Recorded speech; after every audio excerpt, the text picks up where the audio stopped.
नंदुरबार जिल्हा परिषदेचा सन 2026-27 या आर्थिक वर्षाचा सुधारित अर्थसंकल्प जिल्हा परिषदेचे मुख्य कार्यकारी अधिकारी तथा प्रशासक नमन गोयल यांनी सादर केला। विशेष म्हणजे सलग दुसऱ्या वर्षी प्रशासकाकडूनच अर्थसंकल्प सादर करण्यात येत असल्याने जिल्हा परिषद प्रशासनाच्या कार्यपद्धतीकडे लक्ष वेधले जात आहे। सादर करण्यात आलेल्या अर्थसंकल्पात ग्रामीण भागाच्या सर्वांगीण विकासावर विशेष भर देण्यात आला असून आरोग्य, शिक्षण, पाणीपुरवठा, बांधकाम, लघु सिंचन, समाज कल्याण, कृषी, पशुसंवर्धन, महिला व बालविकास तसेच दिव्यांग कल्याण या विभागांसाठी मोठ्या प्रमाणावर निधीची तरतूद करण्यात आली आहे। संविधानिक तरतुदीनुसार विविध घटकांसाठी निधी राखीव ठेवण्यात आला आहे। त्यानुसार समाज कल्याण विभागासाठी 20% निधी, महिला व बाल विकासासाठी 10% निधी, देखभाल व दुरुस्ती कामांसाठी 20% निधी, दिव्यांग कल्याणासाठी 5% निधी तसेच जिल्हा परिषद शाळांच्या दुरुस्तीसाठी 5% निधी राखून ठेवण्यात आला आहे। यंदाच्या सुधारित अर्थसंकल्पात विशेषतः शिक्षण, पाणीपुरवठा आणि आरोग्य विभागावर अधिक भर देण्यात आलाय। ग्रामीण भागातील विद्यार्थ्यांना दर्जेदार शिक्षण मिळावे, नागरिकांना मूलभूत सुविधा उपलब्ध व्हाव्यात, पिण्याच्या पाण्याची समस्या कमी व्हावी तसेच ग्रामीण आरोग्य सेवा अधिक सक्षम व्हावी या उद्देशाने विविध योजनांसाठी निधी नियोजित करण्यात आला आहे।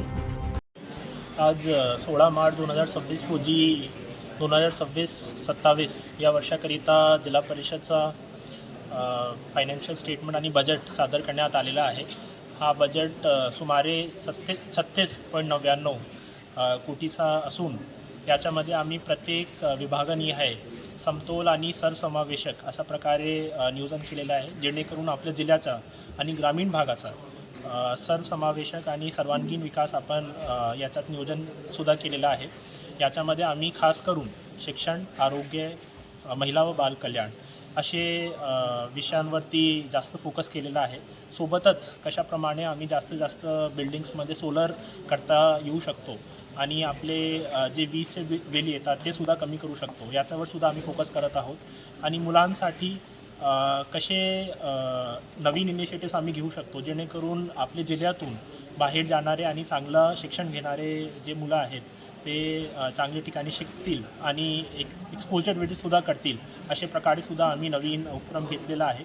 याशिवाय आमचा प्रयत्न आहे की प्रत्येक आमच्या आरोग्य संस्था एनक्वास सर्टिफाईड व्हायला पाहिजे, जेणेकरून लोकांना आणि आपले सर्व नागरिकांना चांगली आरोग्य सुविधाचा लाभ मिळेल आणि एक चांगला सुविधा प्रत्येकांना मिळाला पाहिजे। त्याच्यासाठी आम्ही जे दुर्गम भाग आहे तिथे सुद्धा आम्ही प्रयत्न करत आहोत। आणि सोबतच आपला नळ जोडणीचा जो प्रकार आहे तो खूप कमी आहे आपल्या जिल्ह्यामध्ये। धडगाव आणि अक्कलकुवा तालुक्यामध्ये नळ जोडणीचं प्रमाण वाढवण्यासाठी सुद्धा आम्ही खास करून तरतुदी केलेली आहे। आणि सोबत जे आता उन्हाळ्यात होणारी टंचाई आहे त्याच्यासाठी सुद्धा आम्ही विशेष याच्यात नियोजन केलेलं आहे।